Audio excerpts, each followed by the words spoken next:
우리는 앞주에 두란노 소원에서 2년 동안 말씀을 가르쳤을 때 일어나는 하나님의 말씀 역사의 그 힘을 보았습니다.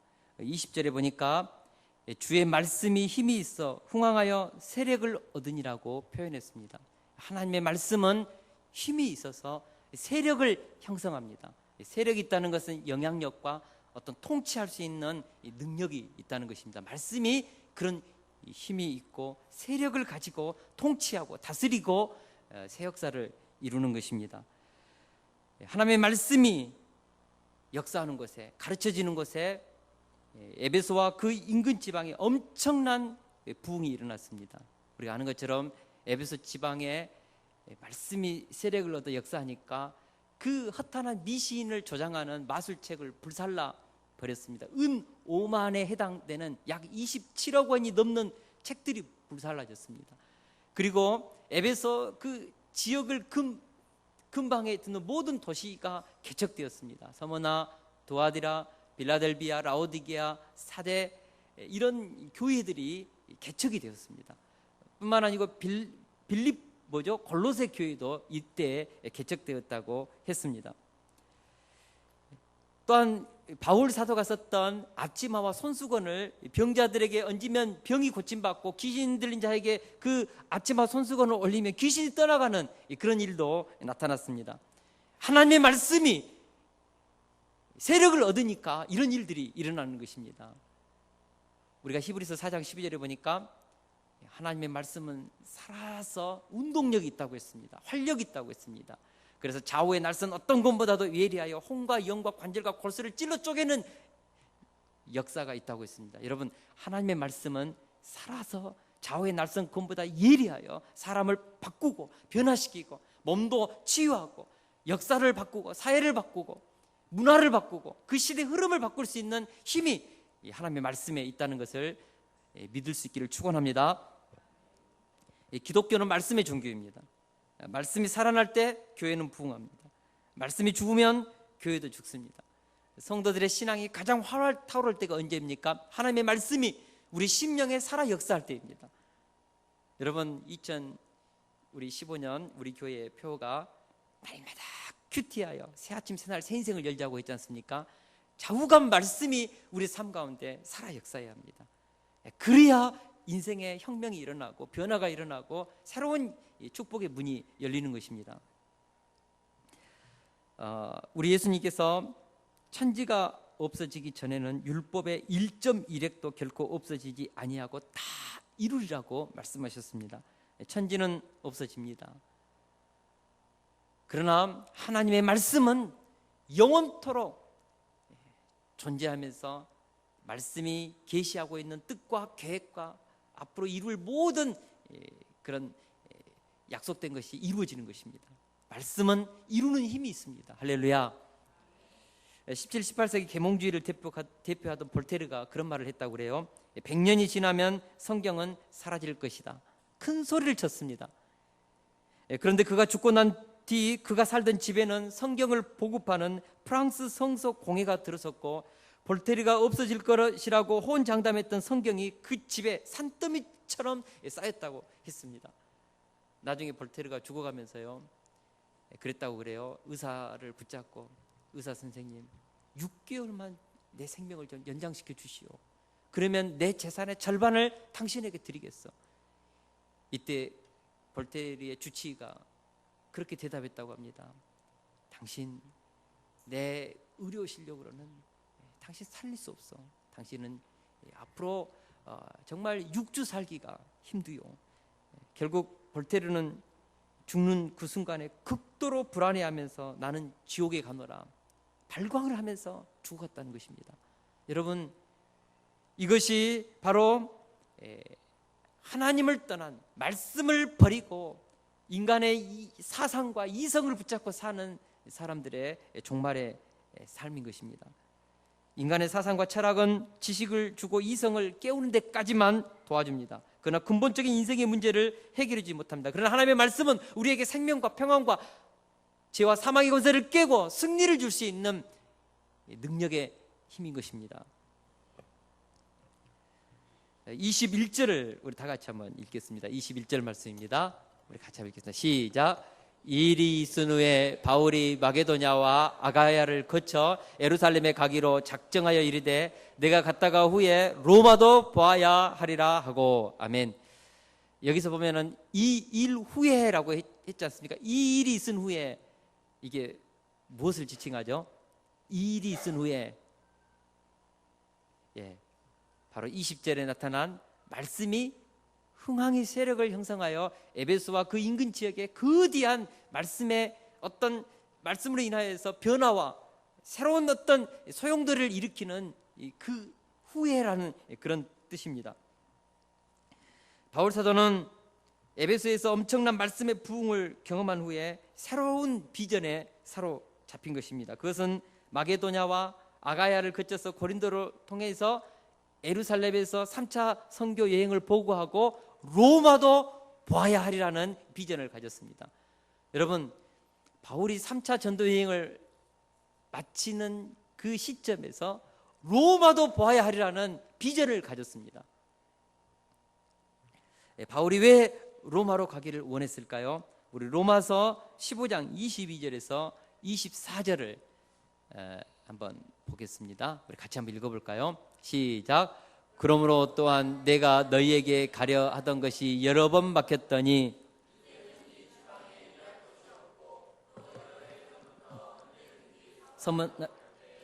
너희에게 가기를 바라고 있었으니 이는 지나가는 길에 너희를 보고 먼저 너희와 사귐으로 얼마간 기쁨을 가진 후에 너희가 그리로 보내주기를 바람이라. 아멘. 바울은 에베소 사역을 마치고 나서 에베소에서 엄청난 말씀의 부흥을 경험한 후에 로마를 경유해서 그 당시 땅끝인 서바나, 지금의 스페인, 포르투갈, 거기까지 가기를 원했습니다. 바울 사도에게는요, 멈춤이 없었다는 것입니다. 어떻게 보면 바울은 예수님께서 제자들에게 했던 사도행전 1장 8절 말씀, 오직 성령이 너희에게 임하시면 너희가 권능을 받고 예루살렘과 온 유대와 사마리아와 땅끝까지 이르러 내 증인이 되리라. 이 말씀이 늘 그의 가슴속에 살아 있었던 것 같아요. 그래서 3차 전도 여행을 마치는 그 어간에 로마로 가야 한다는 새로운 그림, 자기 인생의 마지막까지 해야 될 황홀한 인생의 사명을 그는 붙들었던 것입니다.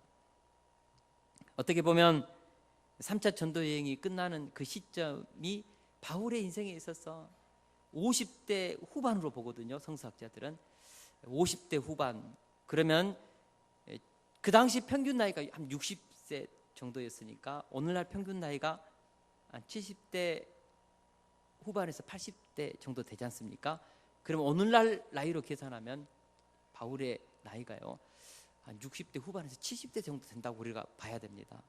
그렇게 본다면 바울의 인생에 있어서 3차 전도여행이 끝나는 그 어간에 아마 흰머리도 희끗희끗 많이 났고 많이 체력도 쇠했을 것인데 좀 쉴 수 있고 충분히 3차 전도여행을 마치고 나서 바울 사도는 자신의 그 사역을 정리하는 그런 단계로 갈 수 있었습니다.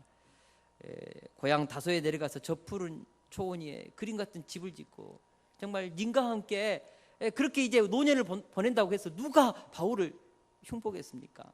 바울은 충분히 헌신하고 충분히 수고하고 하나님께 자신의 최선을 다했습니다.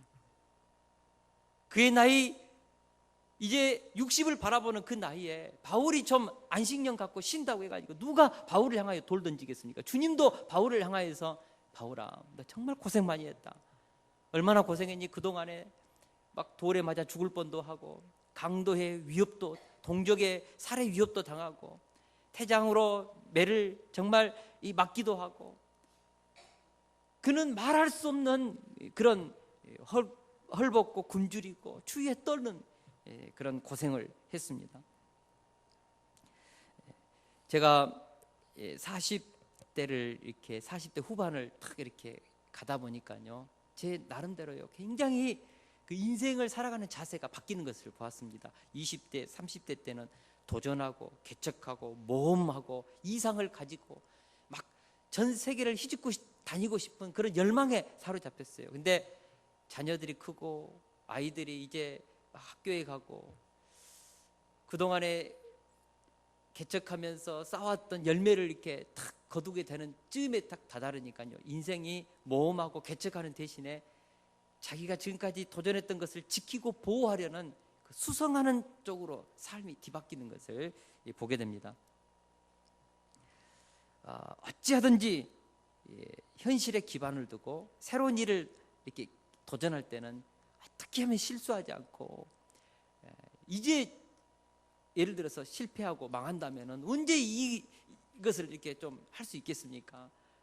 회복시킬 기회가 없잖아요. 그래서 굉장히 중년이 넘어간 이후부터는요, 좀 현실을 많이 생각하고 이 일을 하면은 될까 안 될까 치밀하게 계산하게 되고, 막 그런 어떤 생각들이 제 마음속에 많이 있는 것을 발견합니다.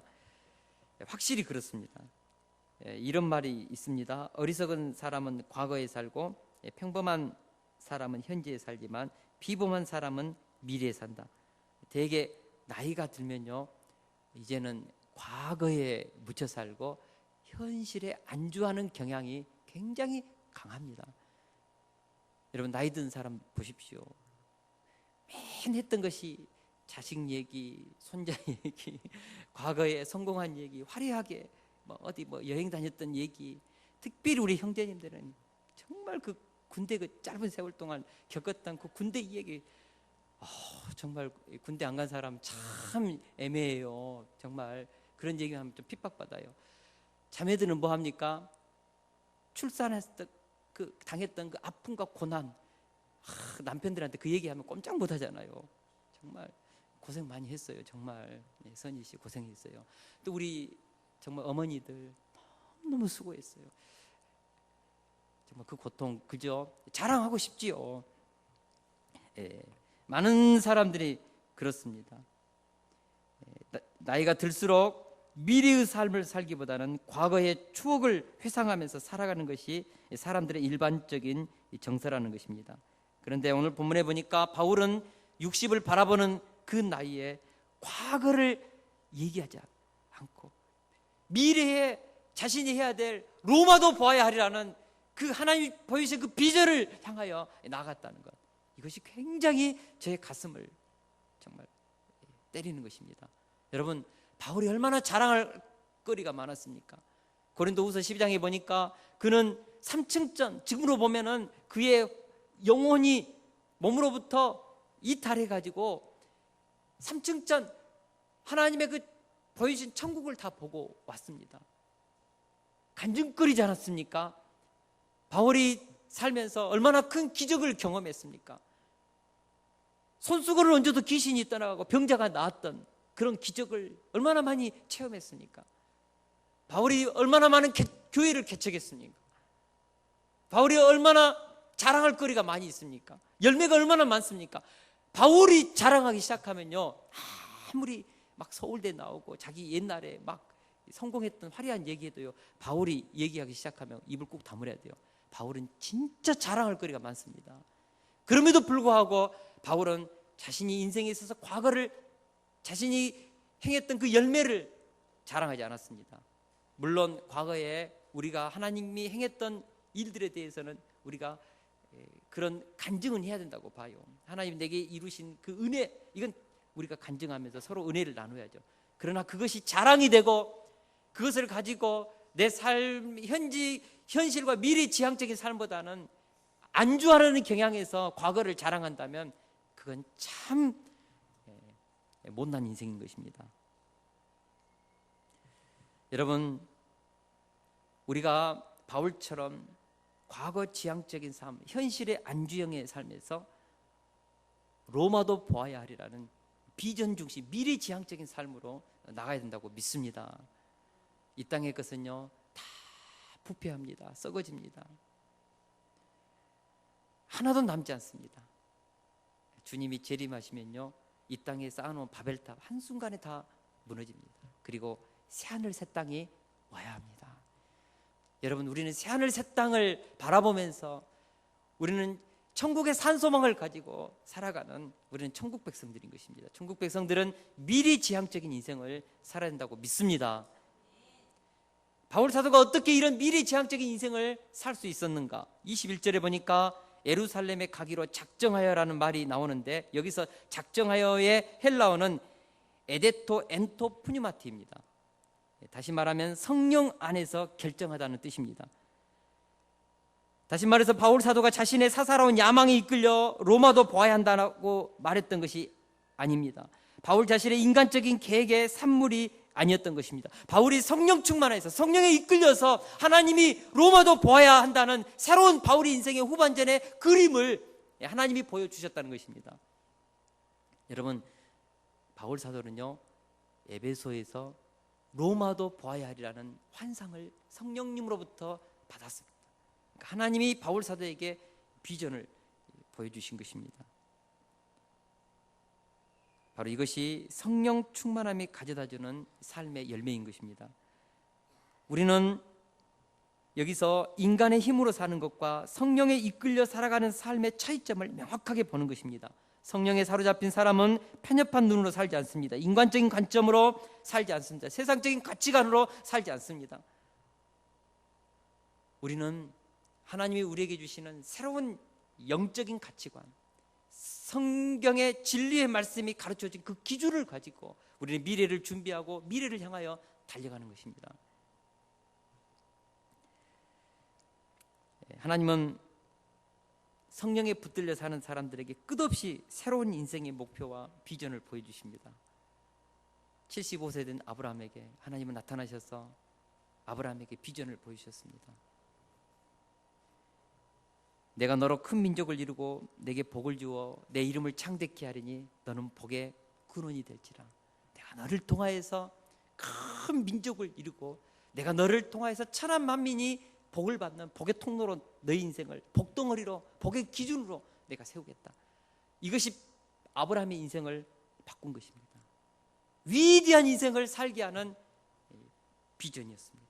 이 비전은 이삭에게도 보였고 야곱에게도 보여졌고 이스라엘 백성들에게도 시시때때로 보여졌습니다. 그 작고 작은 민족, 볼품없는 그 애굽의 노예 백성이 이 세계 역사 속에 이 어마어마한 영향력을 끼칠 수 있었던 이유가 무엇입니까? 하나님께서 이스라엘 조상들에게 보여줬던 비전, 약속, 이것이 이스라엘 백성들의 가슴 속에, 심령 속에 태어나는 후손들에게 이 비전이 전달되고 전수되는 것입니다. 비전이 이스라엘 백성들을 오늘 이 세계 소수민족이지만 세계 역사를 흔들 수 있는 근간이 되었던 것입니다. 여러분, 비전이 있어야 합니다. 비전, 꿈. 하나님은 우리 각자에게 로마를 보여주십니다. 하나님께서 여러분들에게 보여주신 로마는 무엇입니까? 우리 세숫교회 어떤 집사님은 이 세숫교회 비전이 민족 복음화를 위해서 어렵고 힘든 교회 100개를 세우는 자신만의 로마가 있습니다. 자신의 인생 속에 100개의 교회를 돕고 세우는 이 비전이 있는 이분의 인생이 기대되지 않습니까? 어떤 분은 사업을 통하여서 그렇게 세계 선교를 지원하고자 하는 꿈을 가지고 계신 분도 있습니다. 어떤 분은 북한 선교에 대한 비전을 가지고 계신 분도 계시고, 또 어떤 분은 과원 설립에 대한 꿈을 가지신 분도 있고, 어떤 분은 어렵고 힘든 그런 성도들을 위해서 빌라와 같은 다세대 주택을 세워서 그런 사람들을 정말 섬기고 세우고자 하는, 그래서 아름다운 그런 하나님의 나라를 세우고자 하는 꿈이 있는 분도 계시고, 선교사님들이 와서 정말 쉴 수 있는 공간을 마련하게 하는 비전을 가지고 계신 분도 있지요. 하나님으로부터 오는 저는 아름다운 그들 하나님이 주신 로마라고 봅니다. 로마도 보아야 하리라. 우리에게 이런 로마가 있어야 합니다. 여러분, 로마가 하나님이 주신 그림, 하나님이 주신 로마가 있는 사람은 행복한 사람들입니다. 하나님 주신 그 로마를 붙잡고 사는 사람, 내 생명을 걸어도 아깝지 않을 비전이 있는 사람, 그런 인생이 행복하지 않겠습니까? 열심히 자기 욕망을 쫓았어요. 죽고 나서 정말 후회가 돼요. 내가 왜 이런 이 썩어지고 사라질 이 허탄한 욕망에 이끌려서 살았는가? 잡으면 저만치 달아나고 또 잡으면 저만치 달아나는 무지개 같은 그런 욕망의 꿈이 아니라 하나님이 우리에게 보여주시는 우리 가슴을 황홀케 하고 우리 인생을 들뜨게 하고 미래를 향하여 계속해서 달릴 수 있는 그런 하나님이 보여주시는 위대한 비전, 그런 비전을 우리 그리스도인들은 가져야 한다는 것입니다. 할렐루야. 전남 보성군 견백면 출신의 이흥래 선교사님이라는 분이 계십니다. 이분은 순천 고등성경학교 2학년 1학기 때 부흥회가 있었습니다. 그 부흥회 강사님께서요, 부흥회 마지막 날 결단의 시간이 있었다고 합니다. 그때 부흥회 강사님이 천 성도들에게 도전을 했습니다.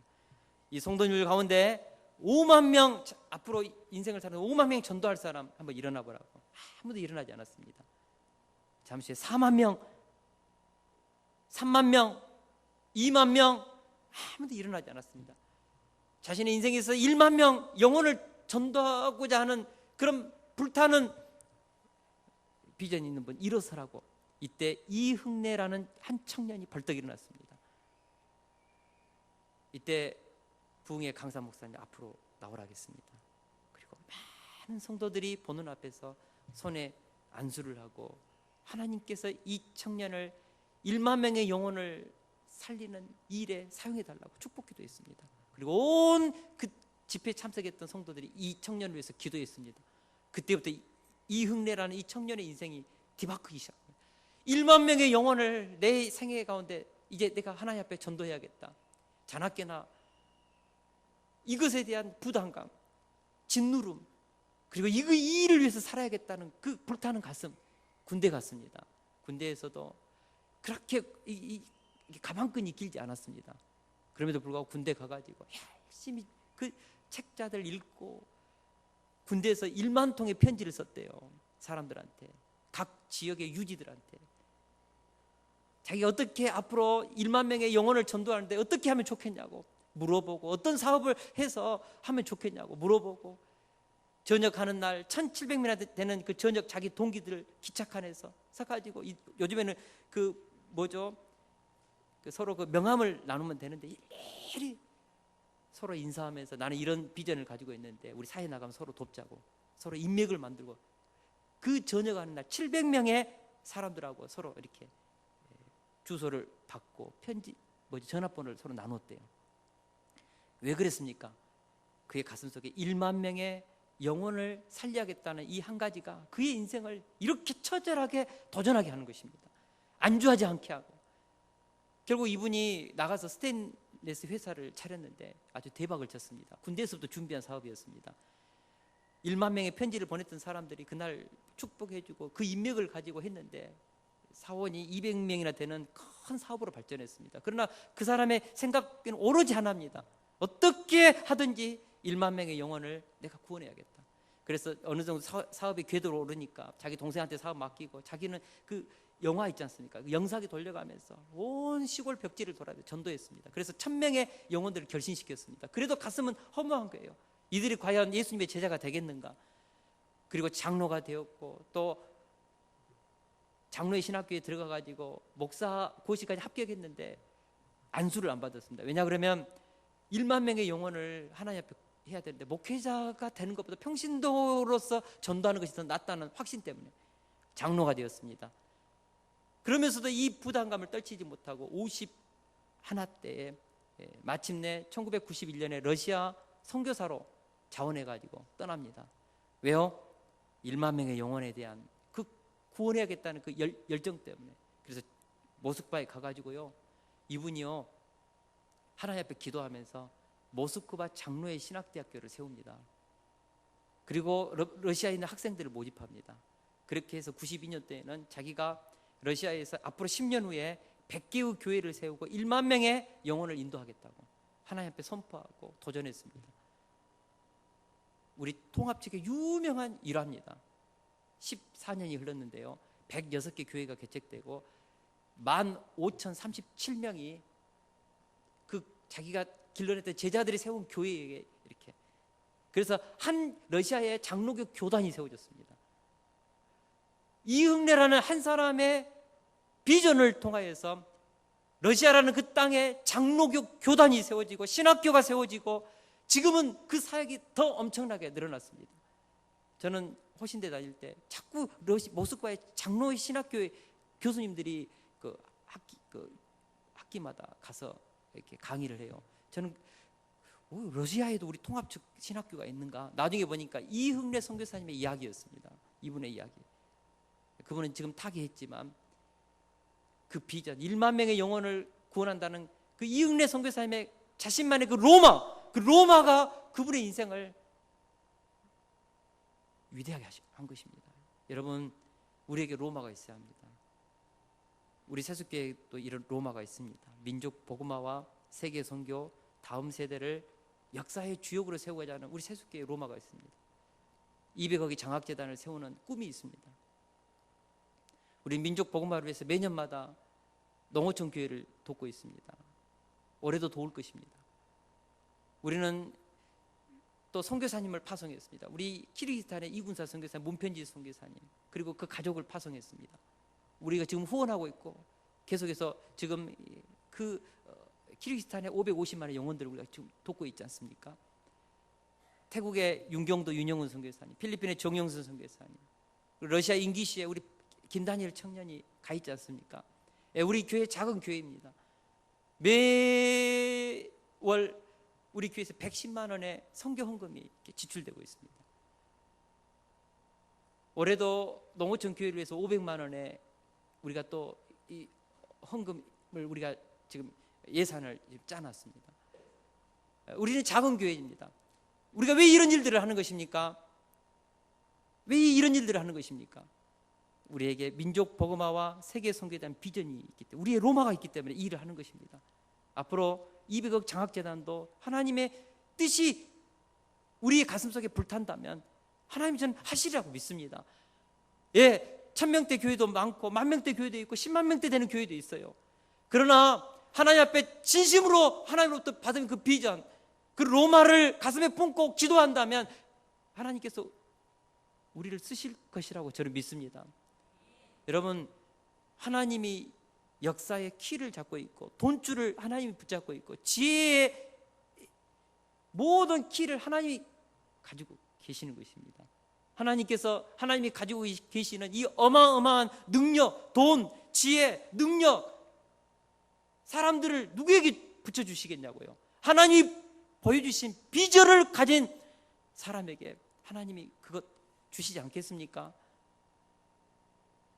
하나님이 누구를 믿겠습니까? 자기 욕망을 위해서 사는 사람을 위해서 하나님이 지켜주시고 보호해 주시겠습니까? 하나님이 보여주신 로마, 그 로마를 가진 사람에게 하나님의 물질과 하나님의 능력과 하나님의 계시의 영과 건강과 모든 것이 그 사람에게, 하나님의 역사는 그 사람에게 가는 것입니다. 하나님의 축복은 그 사람에게 가는 것입니다. 왜 아브라함과 그의 후손들이 복받습니까? 하나님의 비전을 가진 사람들이지 않습니까? 왜 하나님께서 우리 세숫교회를 쓸 수밖에 없을까요? 우리는 민족 복음화와 세계 선교, 다음 세대를 역사의 주역으로 세우고자 하는 하나님이 주신 로마가 우리에게 있기 때문에 하나님 반드시 이 로마를 우리가 붙들고 있는 한, 그리고 이것을 믿고 나아갈 때, 순종할 때 저는 우리를 쓰신다고 믿습니다. 하나님의 역사를 보면요, 참 하나님이 쓰기 편한 사람, 그러니까 하나님의 마음에 편한 사람을 하나님은 쓰시는 것 같아요. 여러분, 저도 이렇게 교회를 섬기다 보면요, 마음이 편한 사람이 있습니다. 실력이 있고 능력이 있는 사람보다도요, 참 이렇게 마음이 편하고 뭔가를 맡기면 아멘으로 순종하고 감사하는 마음으로 감당하는 사람, 그런 분들에게 할 수만 있으면 일을 맡기려고 그래요. 이렇게 일을 맡기면 부담스러워하고 막 계산하고 그것 때문에 막 이렇게 노심초사하면요, 겁나서 어떻게 일을 맡깁니까? 일을 맡기고 나서도 잘못하면은 앞으로 어떤 일이 벌어질지. 그래서 하나님도 저는 그렇다고 봐요. 어떤 사람에게 그 사람을 물질을 좀 쓰고 싶어요. 그 사람의 지혜를, 그 사람이 주신 재능을 쓰고 싶어요. 근데 쓰려고 하는데 하나님이 부담스러워요. 쓸 때 좀 겁나요. 그런 사람은 하나님께서 쓰시겠습니까? 하나님의 마음에 편한 사람, 그 사람 누구였습니까? 아브라함이었지 않습니까? 편한 수준이 되니까 아브라함에게 네 독자 이삭도 번제 예물로 드리라고 했지 않습니까? 어떻게 그런 엄청난 헌신을, 그런 충성을 요구합니까? 예, 아브라함과 하나님 사이는 편한 사이, 편한 관계가 형성된 것입니다. 모세도 그랬고 다윗도 그랬습니다. 사무엘도 그랬습니다. 여러분, 우리가 하나님이 쓰실 수 있는 편안한 사람이 돼야 됩니다. 야, 이것 좀 시키면 예 하나님 할게요. 너 이것 좀 할래? 왜 하나님께서 바울 사도에게 로마를 보여주셨을까? 3차 전도여행 가야 하면서 바울 얼마나 수고하고 애쓰고 고생했습니까? 하나님, 저 이제 좀 쉬고 싶어요. 이제 좀 그만 좀 시키세요. 예를 들어서 바울에게 그런 마음이 있었다면 하나님께서 로마 또 보여주셨겠습니까? 근데 바울은 하나님의 마음에 편한 거예요. 그래서 야 바울아, 너 인생 로마까지 가. 그래서 로마를 보여주셨습니다. 그러니까 바울이 기쁘게 영접했어요. 그 비전을 가졌어요. 하나님이 보여주신 성령 안에서 붙잡은 그 환상을 감사히 여겼습니다. 그래서 사람들에게 말하는 것이죠. 제자들에게 말, 난 로마에 가야 하리라. 예루살렘에 들려서 로마에 가야 하리라. 그리고 로마에서 나는 서바나까지 갈 것이다. 바울 사도가 가졌던 하나님을 향하는 그의 진심이었습니다. 하나님은 그런 사람에게 로마를 보여주십니다. 어떤 일을 시키면 굉장히 겁나고 부담스럽고 잘못하면 삐지고, 예를 들어서 잘못하면 원망하고 불평하고 그러면 어떻게 일 시키겠어요? 어떻게 로마를 보여주시겠습니까? 주님, 저 일 그만 시키세요. 나 충분히 했으니까. 예를 들어서 그런다면 어떻게 로마를 보여주시겠습니까? 하나님은 바울에게 로마를 보여주셨습니다. 여러분, 우리가 하나님이 쓰시기에 편안한 사람이 되어야 됩니다. 단순해야 됩니다. 로마를 보여주면 예 주님 갈게요. 주님의 뜻이 있겠지요. 예 주님, 제 물질 쓰십시오. 제 건강 주님 쓰세요. 제 재능 쓰세요 주님. 이 정도는 돼야 되지 않겠습니까? 그럴 때 주님이 그런 자녀들에게 로마를 보여주시는 것입니다. 그리고 로마를 보여주었다면 하나님이 그 사람을 책임지시는 것입니다. 그 사람의 인생을 보호하시는 것입니다. 40명의 비밀 결사단이 조직되어도 바울의 생명 손댈 수 없습니다. 유라굴라 태풍이 바울이 타는 그 배를 공격해도 무너지지 않습니다. 메데섬에서 독사가 물어도 바울 죽지 않습니다. 왜요? 바울에게는 로마가 있었습니다. 로마. 사바나까지 갈 계획이 있었습니다. 그럼 바울의 인생을 독사가 건들겠습니까?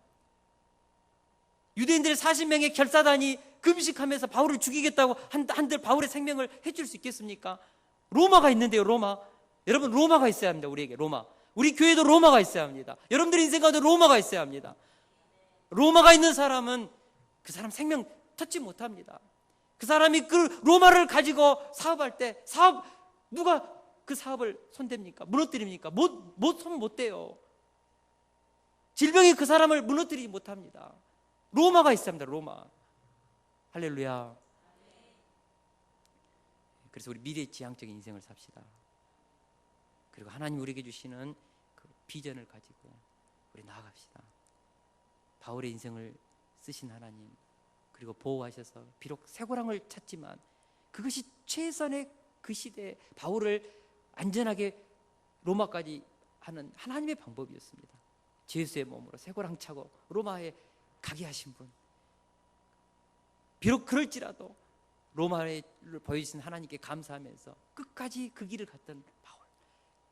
그리고 그 로마 감옥에서 하나님이 바울에게 보였던 그 복음을 그 감옥에서 성실하게 2년 동안을 섬겼던 그 바울. 그의 인생의 위대성은 바로 거기에 있습니다. 오 주여, 우리 모두에게 바울이 보았던 로마를 보여주옵소서. 우리 교사들에게, 우리 사업하는 분들에게, 우리 각 가정마다 하나님이 보이신 로마를 주여 갖게 하여 주옵소서. 우리의 로마를 축복해 주옵소서. 그 로마 때문에 우리 인생 가운데 기적의 문 하나님의 축복의 문이 열리게 하여 주옵소서.